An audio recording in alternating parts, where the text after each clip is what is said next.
buenas tardes. Bienvenidos al programa Voces Jurídicas en el que ahora me toca participar, sobre todo en el marco del Día Internacional de la Mujer, que me parece relevante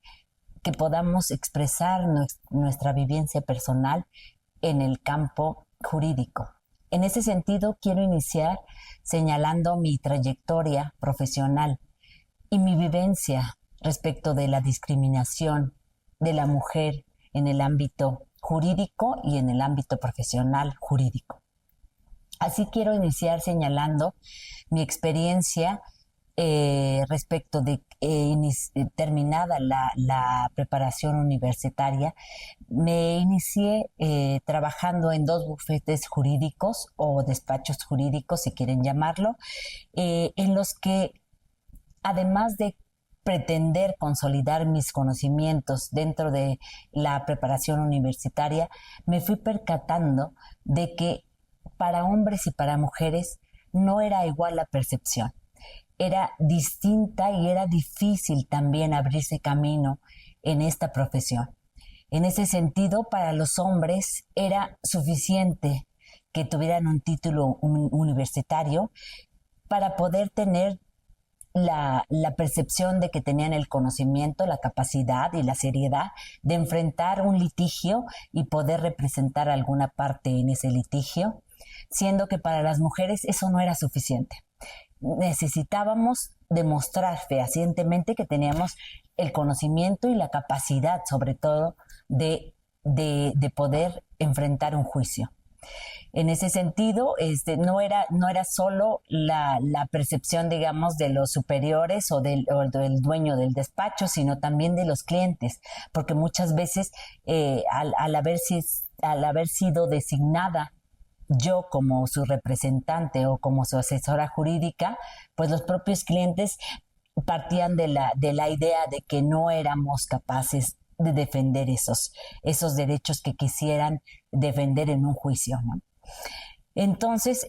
tuvimos que enfrentar un doble reto para poder llegar a satisfacer tanto a los clientes como también a la percepción de nuestros jefes y, por supuesto, también a los juzgadores a los que nos enfrentábamos.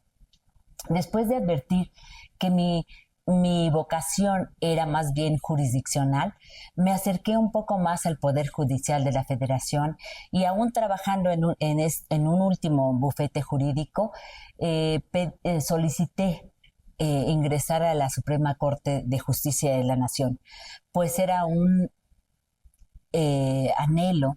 de poder contribuir a la justicia en México. Así, tuve la fortuna de que el ministro Aguinaco Alemán me diera la oportunidad de ingresar a la Suprema Corte de Justicia de la Nación con uno de los menores nombramientos que existía en ese momento, que era secretaria ejecutiva B. Y pues, para no hacer el cuento largo, después de 24 años de carrera judicial en el que ascendí o pude escalar los distintos escalafones de la carrera, como son de jefe de departamento, actuaria judicial, secretaria de juzgado, secretaria de tribunal, secretaria de estudio y cuenta en las ponencias de los ministros Gudiño Pelayo y ahora Pardo Rebolledo. Pude desarrollar mi carrera, pero advertí desde un principio, desde que inicié mi trayectoria en el Poder Judicial de la Federación, que el panorama no era distinto para las abogadas mujeres, sino que se partía de una presunción de que no éramos capaces como mujeres y que teníamos que demostrar que efectivamente teníamos el conocimiento y a veces la experiencia para enfrentar los distintos asuntos que debíamos resolver. Entonces, supe que tenía que redoblar esfuerzos. Después de 24 años, como lo señalaba, de esta labor y subir en los escalafones, fue que tuve la fortuna de resultar vencedora en el último de los concursos en los que participé, que fue el primer concurso para la designación de magistrados y magistradas del Tribunal Colegiado de la reforma de 2021. y resulté vencedora y a partir de entonces soy magistrada de circuito del Poder Judicial de la Federación y muy orgullosa de ello porque me costó, yo pienso que el doble de cualquier otra persona de sexo masculino de llegar a ello, porque tenía que demostrar efectivamente todo lo que podía hacer y lo que podría construir incluso para este país. En ese sentido, quiero ahora comentar por esta cuestión de la perspectiva de género, dos sentencias que me parecen relevantes y que me tocó conocer justamente en esta labor jurisdiccional a la que me he dedicado durante 25 años ya. Estos dos asuntos tienen una problemática específica y en los dos tuve que aplicar o visualizar el problema precisamente con una experiencia personal, con una advertir que socialmente tenemos una construcción que se refiere a roles específicos tanto de hombres como para mujeres. Y en ese sentido, en los ámbitos profesionales, es difícil que las mujeres podamos acceder de manera fácil a distintos cargos de elección o de designación. En ese sentido, quiero referir dos asuntos, como dije. El primero es el amparo en revisión 438 de 2020,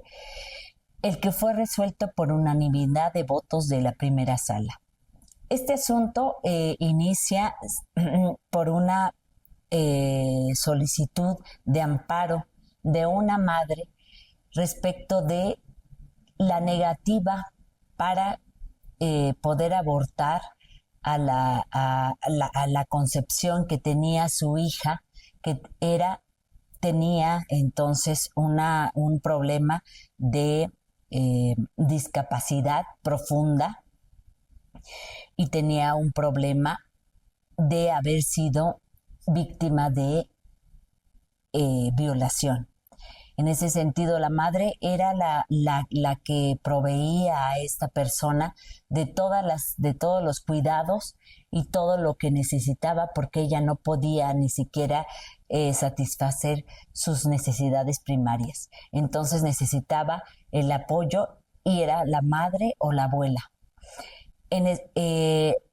Habiendo transcurrido 5 meses de ese embarazo por violación,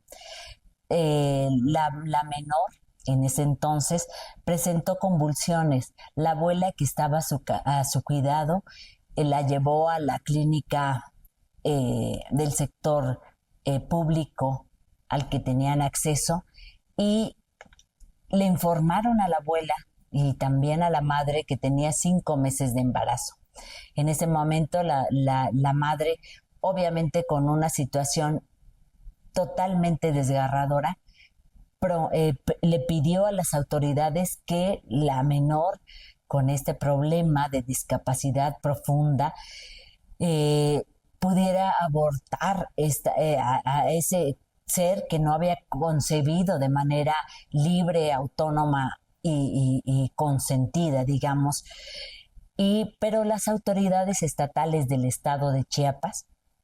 le negaron esa posibilidad, toda vez que el artículo 181 del Código Penal del Estado le prohibía a cualquier persona el aborto, aún en caso de violación, cuando hubiesen transcurrido más de 90 días desde la concepción. En este caso, la menor tenía 5 meses, reitero, de embarazo y obviamente habían pasado estos 90 días, por tanto le negó ese aborto. Ante esa problemática y teniendo que recurrir a distintas asociaciones y de apoyo para que pudiera esta persona abortar, pues demanda al propio Estado por esa negativa en el aborto que había solicitado. en el amparo que promovió un amparo directo, el juez de distrito determina que pues había una protección constitucional del nasciturus o de la persona concebida, y entonces no podía determinar si era constitucional, o más bien dicho, no podría determinar la inconstitucionalidad de este artículo 181 que les refiero, por, digamos, limitar a los 90 días de la concepción esta posibilidad de aborto. Así, en un amparo en revisión contra esta sentencia del juez de distrito, que además no solo se limitó a señalar que no procedía el amparo y que no podía declarar la inconstitucionalidad del artículo, se llevó más allá a señalar que la propia madre y la menor habían incurrido en un delito, porque precisamente habían provocado el aborto fuera de estos 90 días. Entonces dio vista al Ministerio Público y se inició una carpeta de investigación por el delito en contra de la propia menor con discapacidad y de la madre. Ante este escenario, precisamente, presenta el recurso de revisión esta madre y llega a la Suprema Corte finalmente.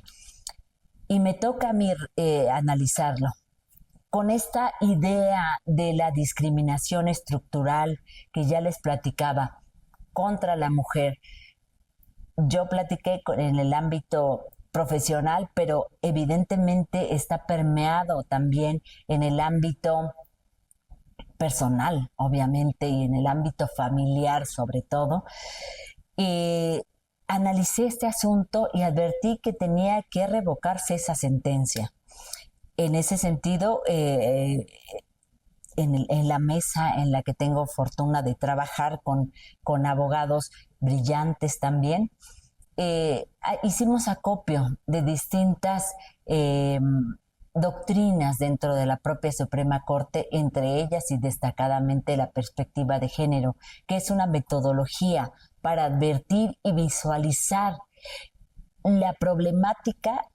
que se genera por los roles de género que nos asignan tanto a hombres o como a mujeres. En este sentido, el señalar que efectivamente la persona que había sido violada no había acudido con la premura necesaria porque la ley establecía 90 días, era una cuestión que no advertía la problemática dentro de las mujeres. Es decir, que no pueden acudir no solo por una cuestión de desconocimiento, como es en este caso, porque la persona tenía una discapacidad profunda, como lo reitero, y que no podía ni siquiera advertir que ella estaba en estado de gravidez, sino que por ignorancia, por vergüenza, incluso por estigma de la propia sociedad, no pueden acudir en estos 90 días a solicitar el aborto en el caso de violación. Y esto se desarrolló, se señaló en el asunto precisamente dando a conocer la problemática que tenemos las mujeres en este tipo de asuntos y señalando la obligación que tienen las autoridades de proteger en casos de las víctimas de delitos, sobre todo de delitos sexuales y el delito de violación, para que no sea revictimizada la persona que ha sufrido una violación como la que refiero. En este sentido, advertimos que teníamos que revocar y se presentó ante la sala, la cual determinó finalmente, como nuevamente digo, por unanimidad de votos, la inconstitucionalidad de este artículo por no visibilizar las problemáticas que tenemos las mujeres en estos distintos problemas que enfrentamos y que no es posible que la comisión de un delito como el de violación lo tengamos cargado las mujeres. Entonces, que tengamos que ser objeto de una concepción forzada y dar a luz y tener a un hijo que no se deseó, por supuesto, porque fue producto de una violación. Así se declaró la invalidez y también se determinó la responsabilidad de las autoridades de salud del estado de Chiapas y se determinó que debía de restituirse a las víctimas, no solo a la niña que era víctima directa, sino a los padres que son víctimas indirectos este problema que había causado no solo, digamos, el perpetrador del delito, sino también las autoridades al negarle la posibilidad de abortar. En ese sentido, se ordenó que debía de restituirse de manera completa y un poco haciendo alusión a lo que estableció la Corte Interamericana de Derechos Humanos en cuanto a esta restitución integral del daño causado. Se precisó que debía de darse medidas de satisfacción, de no repetición, de restitución y de impulso para que estas personas pudieran alcanzar una vida digna y una vida, digamos, en la medida de lo posible, normal. Y bueno, ahora paso al segundo asunto, que se refiere a un caso de mendicidad agravado. Este es un delito que se encuentra estipulado en algunos códigos penales y que se refiere al amparo en revisión 8147 de 2023, el cual en sesión de septiembre de 2024 se resolvió también por unanimidad de la primera sala, en el sentido de que el tribunal colegiado que había atendido este asunto no había observado o no había acatado su obligación de juzgar con perspectiva de género. Este asunto refiere que menores de edad se encontraron solos pidiendo limosna en un crucero y una persona quiso auxiliarlos y los llevó al Ministerio Público para saber dónde estaban sus progenitores, qué había pasado con ellos, si estaban solos. Así se dio con los progenitores y se consideró que estos pues los habían abandonado y los obligaban a pedir limosna en estos cruceros de esta Ciudad de México. Los progenitores eran de una entidad federativa y los mandaban para pedir esta limosna, digamos, en los cruceros, y justo se consideró que se acreditaba el delito de mendicidad. Y era agravada porque justamente los padres eran los que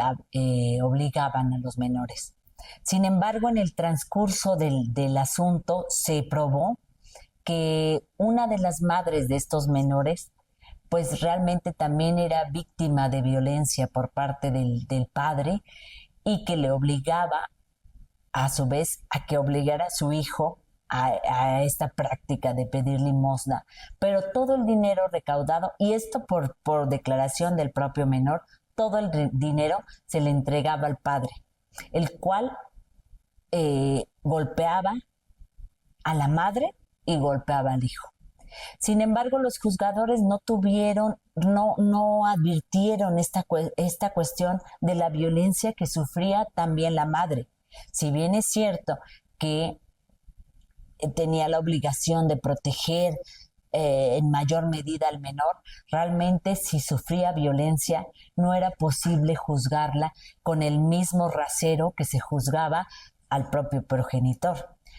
Y así fue, se juzgó con el mismo rasero al progenitor, a la madre y a otros inculpados. En ese sentido llega a la Corte y advertimos esta situación y vemos que incluso el tribunal colegiado que había emitido una sentencia de confirmación de la condena de prisión respecto de esta madre, pues no podía ser convalidada, sino que tenía que advertirse que tenía que revocarse. En ese sentido, nuevamente se hizo acopio de lo que es la doctrina de la Suprema Corte respecto del juzgar con perspectiva de género, de visibilizar estos problemas, de advertir la diferencia entre una y otras y otros personas que son juzgadas, y de precisar cuáles son las problemáticas de cada uno de los géneros que se presentaban en este asunto, para determinar que el tribunal colegiado no había advertido o no había acatado su obligación de juzgar con perspectiva de género, y por tanto se revocó esta sentencia y se determinó que el tribunal colegiado debía analizar todas y cada una de las probanzas para ver o visibilizar si había violencia de género, si efectivamente la madre podría ser juzgada con un distinto rasero que el padre por esta cuestión de violencia que ejercía sobre ella, y en ese sentido se concedió el amparo y se determinó que el tribunal colegiado determinara si efectivamente podía o no ser exculpada de este delito que era el que se le estaba juzgando. Así concluyo esta participación, agradeciendo nuevamente la invitación para poder